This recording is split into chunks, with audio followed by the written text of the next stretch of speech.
Hello मेरे प्यारे बच्चों, सभी को शुक्रिया। क्या चल बा सभी को नमस्कार। अपने यूट्यूब चैनल पर tasty word by MC Mohammed पर फिर से आप लोगों का ढेर सारी शुभकामनाएं एवं बधाई हो। कहा जाता है आप यकीनन ठोस से धरती हकीकत की तरफ रोज सपने देखिए, मगर इस कदर गाने न देखे। सपना देखना एक अच्छी बात होती है, लेकिन वैसा सपना न देखिए जो लाइफ में कभी हकीकत ही नहीं हो पाए। तब देखिए, सपना देख रहे हैं कि हमको इस मुकद्दर तक जाना है, तो उस मुकद्दर तक जाने के लिए आपको कर्म भी करना पड़ेगा, कार्य भी करना पड़ेगा। इस अनुसार आप उस लक्ष्य को पालेंगे। तो लक्ष्य को पाने के लिए उसके अनुसार कार्य कीजिए, तब सपना देखिए तो और मजा आएगा। और जब वो कर्तव्य के अनुसार उस सपनों को आप ड्रीम को पालेंगे तो और अंदर से जुनून होगा। तो चलिए आज हम लोग स्टार्ट करने वाले हैं गुणसूत्रीय विकार। क्या? तो गुणसूत्रीय विकार, गुणसूत्रीय विकार क्या है तथा यह कितने प्रकार के होते हैं। प्रश्न आपसे आएगा, कैसे देखिए, जो प्रश्न आपसे आएगा बायोलॉजी में, गुणसूत्रीय विकार, गुणसूत्रीय विकार क्या है और यह कितने प्रकार के होते हैं, ऐसा प्रश्न आपसे पूछ सकता है। प्रकार के हो सकते हैं। गुणसूत्रीय विकार मतलब समझ रहे हैं, गुणसूत्रों में उत्पन्न होने वाले कोई कमी। विकार मतलब होता है कमी, विकार मतलब होता है लॉस, कमी। यानी किस चीज की कमी? तो गुणसूत्र की कमी।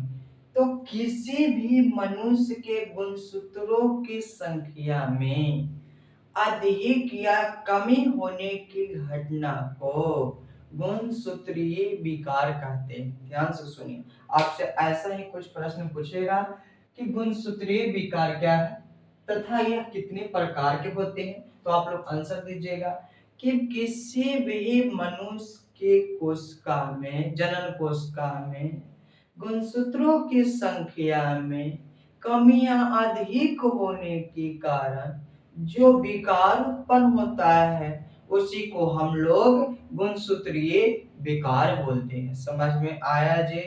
देखिए ध्यान से, गुणसूत्रों की संख्या में कमी या अधिक आ जाएगा तो विकार उत्पन्न होगा। समान गुणसूत्र कितना होता है जी?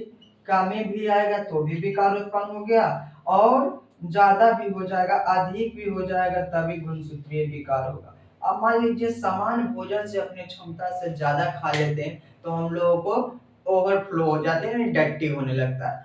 अगर हम लोग भोजन अपनी क्षमता से कम खाते हैं तो लॉस ऑफ एनर्जी हो जाता है। दोनों अवस्था में हम लोगों को बॉडी को नुकसान ही पहुंचाता है।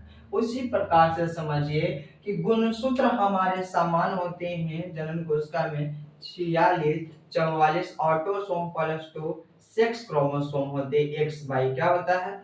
एक्स और वाई, यानी कि दो सेक्स क्रोमोसोम होते हैं। क्या होते हैं? Sex chromosome. यानी कि मेल में अलग होता है, में एक्स एक्स होता है फीमेल में, और वाई में एक्स वाई होता है मेल में। ये मेल और फीमेल है जी। आई ऑटोसोम क्रोमोसोम दोनों में समान पाया जाता है। तो 46 गुणसूत्रों में अगर कमी हो जाएगा तो 45 चला जाएगा जी। अगर इसमें ज्यादा हो जाएगा तो 47 गुणसूत्र चला जाएगा।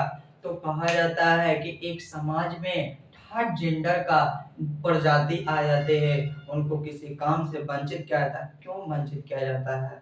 वो भी हमारे जैसा साधारण आदमी है, हमारे ही पूर्वज से वो भी पैदा हुए हैं, बस उसमें इतना अंतर हो गया कि गुणसूत्रों की कमी या अधिक के कारण वो उत्पन्न हो गए हैं। उनको क्यों समाज से निकाला जाता है? ऐसा नहीं करने चाहिए। जब समाज से निकाला जाता है, कार्य क्षेत्र से वंचित किया जाता है उसको, तो उसको क्या किया जाता है? तो वो जो मांग मांग के खाते हैं उन पे भी हम लोग विरोध करते हैं। अरे तुम दे नहीं सकते हो तो विरोध क्यों करते हो? चलो, तो समझ में आया।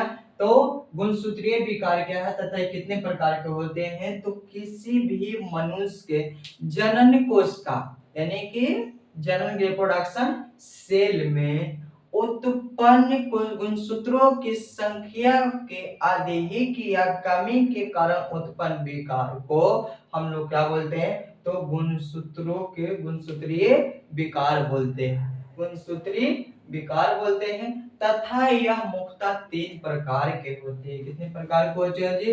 3 प्रकार के होते हैं जो निम्नलिखित है। देखिए कौन कौन सा होता है। एक आपका होता है डाउन सिंड्रोम। क्या होता है? Down syndrome.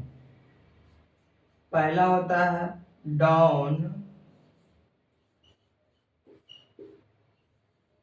डाउन सिंड्रोम होता है।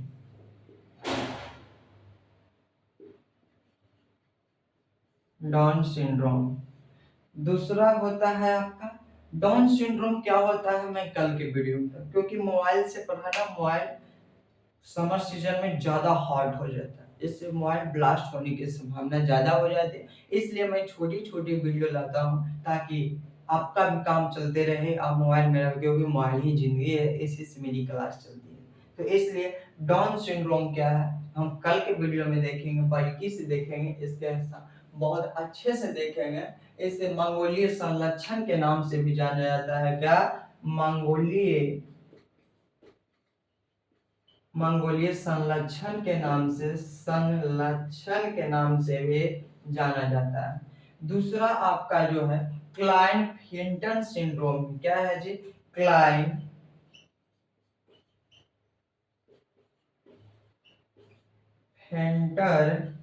सिंड्रोम। क्या है जी? तो क्लाइनफेल्टर सिंड्रोम में क्या बोलते हैं इसको? तो क्लाइनफेल्टर सिंड्रोम, यहाँ पे आधा एल हो जाए, क्लाइनफेल्टर सिंड्रोम है। इस सब के बारे में हम लोग कल डिटेल में पढ़ेंगे, क्या इसको बोलते हैं क्या नहीं बोलते हैं। इसमें गुणसूत्रों की संख्या देखिए क्या हो जाता है। तो इसमें गुणसूत्रों की संख्या 44 प्लस ऑटोसोम और एक्स एक्स वाई, यानी कि पिता के सेक्स क्रोमोसोम में एक्स क्रोमोसोम और आ जाता है, जिससे इसमें उत्पन्न विकार को हम लोग क्या बोलते हैं जी? तो क्या बोलते हैं? तो हम लोग क्लाइनफेल्टर सिंड्रोम। अब देखिए तीसरा जो है आपका टर्नर सिंड्रोम है। टर्नर सिंड्रोम है। इसमें गुणसूत्रों की संख्या में एक कमी आ जाता है। क्या आ जाता है जी? तो एक कमी आ जाता है, और कमी आकर क्या करता है? ए माँ के गुणसूत्रों में कमी आ जाता है। 44 प्लस 45 सॉरी एक्स हो जाता है, यानी कि एक्स सेक्स क्रोमोसोम की कमी हो जाती है, जिसके कारण थर्ड जेंडर की प्राप्ति होती है। तो आई होप कि यहाँ तक समझ में आया है। फिर से ध्यान से सुनिए कि गुणसूत्रीय विकार क्या होता है, कितने प्रकार के होते हैं। तो किसी भी मनुष्य के जनन कोशिका में उपस्थित गुणसूत्रों की संख्या में कम या अधिक होने के कारण उत्पन्न विकार को हम लोग गुणसूत्रीय विकार बोलते हैं। गुणसूत्रीय विकार मुख्यतः 3 प्रकार के होते हैं। डाउन सिंड्रोम, जिसे मंगोलियन संलक्षण भी कहते हैं। क्लाइनफेल्टर सिंड्रोम, जिसमें गुणसूत्रों की संख्या ज्यादा हो जाती है। एक होता है टर्नर सिंड्रोम, जिसमें गुणसूत्रों की संख्या कमी हो जाती है। तो मुख्य रूप से 3 प्रकार के होते हैं गुणसूत्रीय विकार, जो हम कल के वीडियो में इसको पूरी तरीका से बारीकी से देखेंगे। तब तक के लिए बाय बाय, टाटा, शुक्रिया।